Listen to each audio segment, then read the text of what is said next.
ये कार्यक्रम सत्य घटनाओं से प्रेरित है। जिनके साथ ये घटनाएं घटी उसकी वास्तविकता उन्हीं तक सीमित है।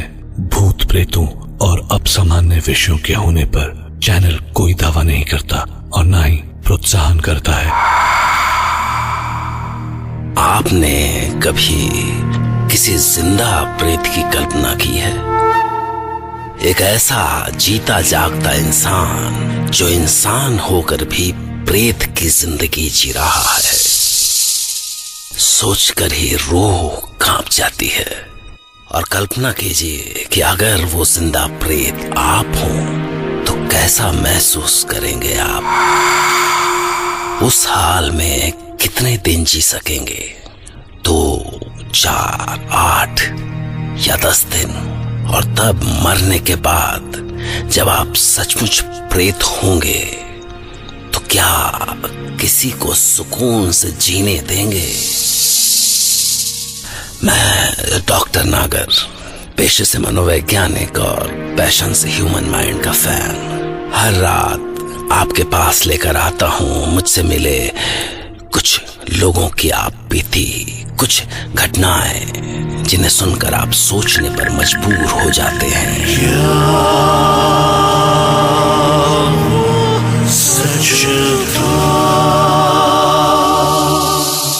आज की कहानी के लिए मैं अपने साथ सुमन दोरे को न्यूयॉर्क लेकर गया, जहां रंगीन नियॉन लाइट्स और तरक्की की जगमगाहट के बीच आज भी एक लोक कथा ही नहीं, उसका पात्र भी जिंदा है, जिसके बारे में हमें मिस्टर मैथ्यू वेड से पता चला। पर क्या आज भी मिस्टर मैथ्यू वेड खुद उस प्रेत के खौफ से बाहर आ सके हैं? शायद। Nice park. पर मिस्टर मैथ्यू, आपने मुझे एक घोस्ट स्टोरी सुनाने के लिए यही जगह क्यों चुनी? ये भी मैं आपको अभी थोड़ी देर में बताऊंगा mister Sumanto. Okay mister Matthew, so ये विलियम सैलिसबरी की स्टोरी है क्या? And how did you bump into it? Actually this is a folklore story. ये स्टोरी शुरू हुई थी एक इनोसेंट सी यंग स्कॉटिश लड़की एना डोरोथिया से, जो बरसों पहले यहाँ कैट्सकिल टाउन में डोमेस्टिक हेल्पर का काम ढूंढने आई थी। पर बदकिस्मती से वो जिस बड़े से बंगलों में पहुंची उसका मालिक विलियम सैलिसबरी था। विलियम सैलिसबरी एक अधेड़ उम्र का रिच लेकिन बहुत गुस्सैल, वायलेंट और ऐसा आदमी था जिसे किसी को दर्द देने में बड़ा अजीब सा मजा आता था। और एना की सबसे बड़ी ट्रेजेडी ये थी कि उसको यहाँ तक आने का टिकट भी मिस्टर विलियम सैलिसबरी ने ही भेजा था।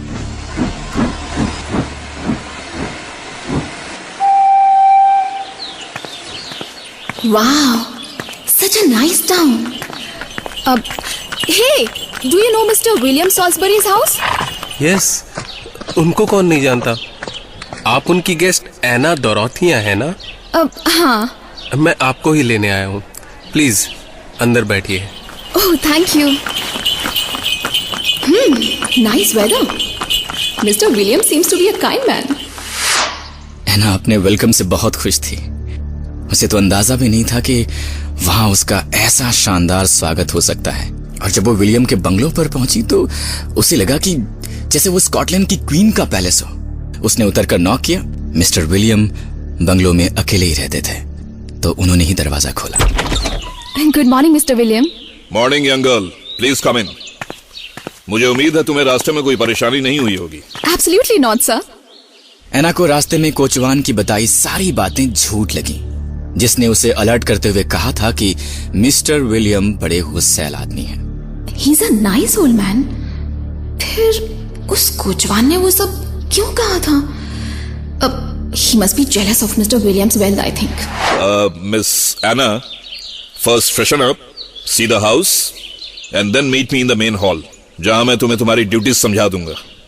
Yes, sir. लेकिन दोपहर में जब विलियम ने एना को उसका काम समझाया, घर की सफाई, कपड़े साफ करना और खाना बनाना, बस तुम्हारा इतना ही काम होगा। What? 2 दिन तो इतने बड़े घर की सफाई में ही लग जाएंगे, और फिर मिस्टर विलियम के कपड़े साफ करना, और फिर उसके बाद खाना बनाने जैसे कामों के लिए वक्त ही कहाँ मिलेगा? And one more thing, Miss. Anna Dorothea. Yeah. Remember one thing, Miss Anna. I hate excuses. शुरू में तो एना इतने कामों को सुनकर शॉक हो गई, लेकिन फिर उसने सोचा कि मिस्टर विलियम सॉफ्ट हार्टेड इंसान हैं और फिर वो समझते होंगे कि इतना काम करने में वक्त तो लगता है, तो कुछ छूट तो उसे मिल ही जाएगी। और फिर वो इतनी अच्छी जगह और इतनी अच्छी सैलरी छोड़ के यहाँ से जाना भी नहीं चाहती थी। Okay, Mr. William, I'll try my best. लेकिन जल्द ही उसके सामने विलियम का असली चेहरा आ गया। एक काम नहीं होता तुमसे। ये क्या है?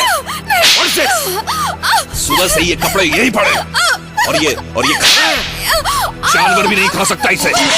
मुझे मत मारिए। मुझे जवाब दे रही है? इतनी हिम्मत हो गई तेरी? प्लीज मत मारिए मुझे, मैं मर जाऊंगी। मर जाएगी तो मर जाना, मुझ पर एहसान होगा तेरा। प्लीज मुझे जाने दीजिए, मैं अपने घर जाना चाहती हूँ। मुझे कोई पैसे नहीं चाहिए, मुझे बस जाने दीजिए सर, प्लीज। जाने दूं? और स्कॉटलैंड से यहाँ तक के टिकट का पैसा तेरा बाप देगा? आखिरी बार सुन ले, टिकट के पैसे तो मैं तुझसे लेकर ही रहूंगा, चाहे मुझे तेरी खाल उतार कर ही क्यों न बेचनी पड़े। एना बहुत ध्यान से काम करती थी कि कहीं कोई कमी न रह जाए। लेकिन एक रात जब विलियम अपने कमरे में बैठा किसी से बातें कर रहा था। मिस्टर डोमिनिक, अगर तुम मेरे रिवर साइड वाले फार्म्स लीज पर लेना चाहते हो तो ठीक है, पर उसके लिए मैं $1000 से कम नहीं लूंगा। Do you accept it? तभी एना ये सोच के दबे पांव दरवाजे तक आई कि अगर मिस्टर विलियम सो रहे होंगे तो वो उनके कपड़े ले जाकर उन्हें धो देगी। लेकिन बदकिस्मती से उसके हाथ से पर्दा हिल गया और विलियम गुस्से से दहाड़ता हुआ उसकी ओर आया। कौन है? कौन छिपकर मेरी बातें सुन रहा है? अच्छा, तू है? तू छुपकर मेरी बातें सुनती है? नहीं सर, मुझे छोड़ दीजिए, मुझे मारिएगा मत। आज जिंदा नहीं बचेगी तू। सच में नहीं, मेरी बात पर यकीन कीजिए सर, सच में। सर मुझे छोड़ दीजिए प्लीज।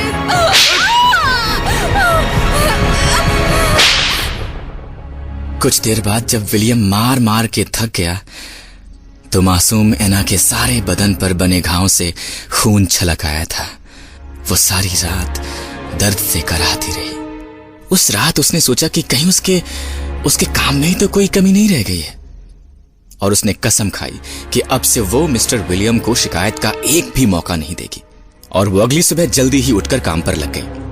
उसने विलियम को शिकायत का कोई मौका नहीं दिया, लेकिन एक दिन विलियम बिना बात उस पर भड़क गया। ए लड़की, इधर आ। जी।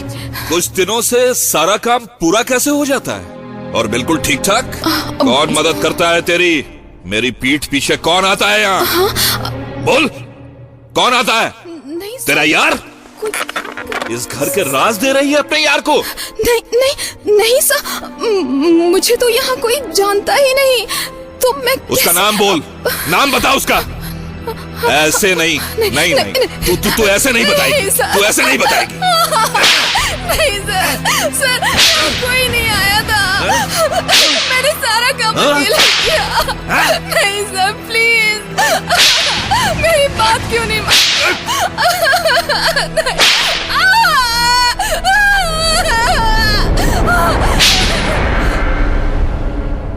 उसने मार मार के एना की खाल उधेड़ दी। अब एना समझ गई थी कि विलियम सैडिस्ट है। उसे उसकी चीखें सुनने में एक अजीब सा सुख मिलता है, और उसने फैसला कर लिया कि अब वो वहां नहीं रहेगी। वो उस रात ही वहां से भाग निकली।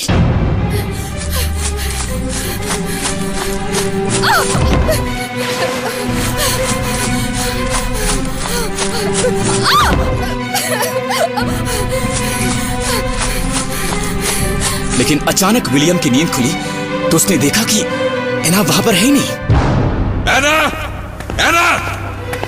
एना डोरोथिया, where are you? ओह, भाग गए लगता है। कोई है? मेरा घोड़ा निकालो। आज वो जिंदा बचकर नहीं जाएगी। वो पागलों की तरह घोड़ा दौड़ाता रहा। वो जानता था कि टाउन से निकलने का सिर्फ एक ही जरिया है और वो है ट्रेन। इसलिए वो रेलवे स्टेशन के रास्ते पर घोड़ा दौड़ाता रहा और उसने कुछ ही देर में एना को पकड़ लिया। रुक, जाती कहाँ है? तुझे क्या लगता था कि इतनी आसानी से भाग जाएगी तू? हाँ?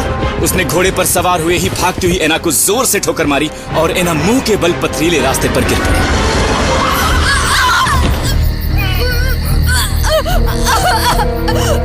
इसके बाद वो जंगलियों की तरह एना पर टूट पड़ा।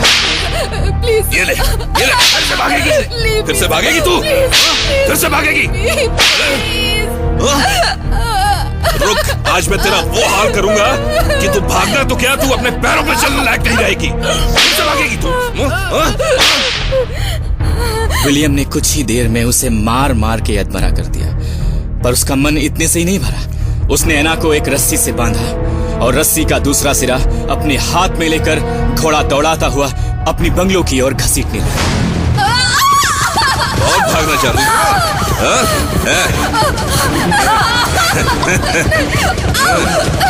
भाग और भागना चाहती थी ना? आज तेरी मैं वो हालत करूंगा और भाग।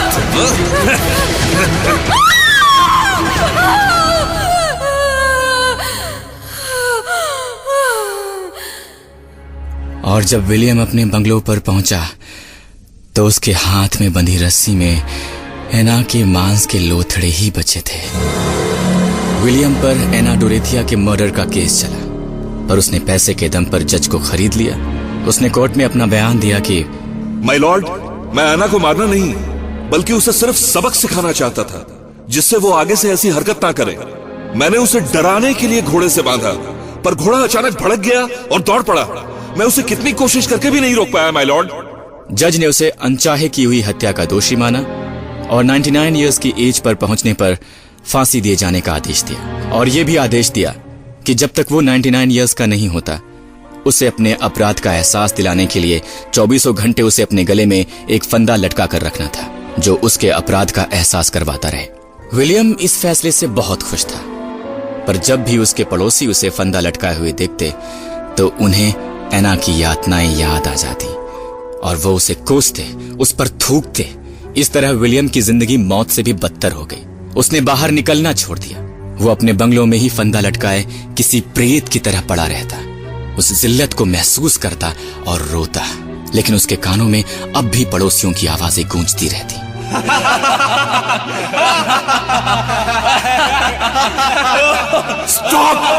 Stop it! Stop laughing at me! Why are you laughing at me? What have I done to you people? What have I done to you people? नीच, हत्यारा, वहशी कहीं का, थू है इस पर, थू है।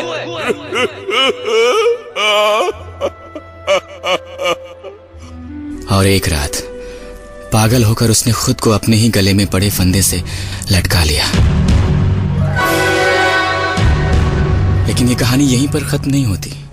उसके बरसों बाद आज भी वो कुछ लोगों को गले में फंदा लटकाए दिख जाता है और कहते हैं कि उसको देखने वाले भी खुद को फांसी लगा लेते हैं।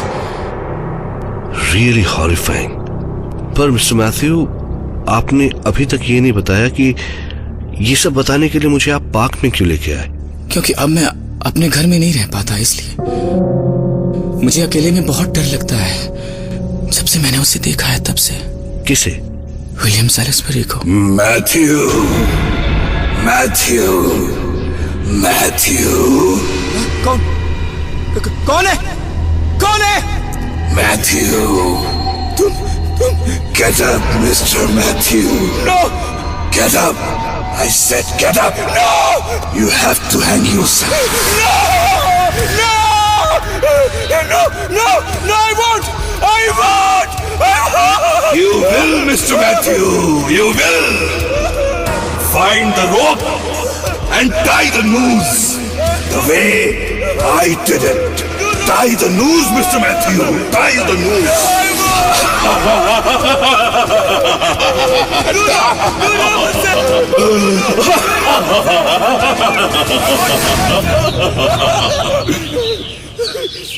क्या हुआ Mister Matthew? Mister Matthew, Mister Matthew, Mister, are you okay? Yeah, I'm all right. Sumant, पता नहीं क्यों ऐसा क्या है उसमें कि मैं खुद को रोक नहीं पाता और कहीं भी कोई भी रस्सी ढूंढने लग जाता हूं ताकि मैं खुद को फांसी लगा सकूं।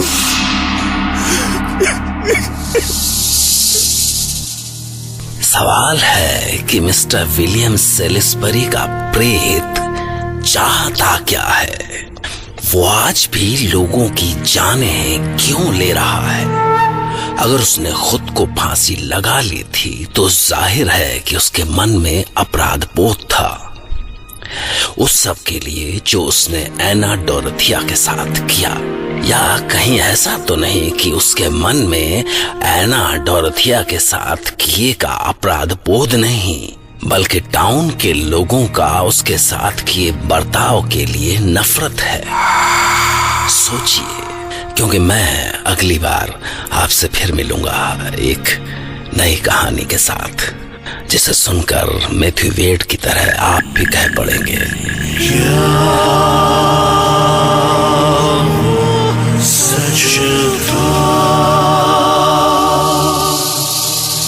और एक आखिरी बात, मौत की सजा से इंसान तो खत्म हो जाता है, पर वो अपने पीछे छोड़ जाता है एक प्रेत, गुस्से की लपटों में जलता हुआ प्रेत।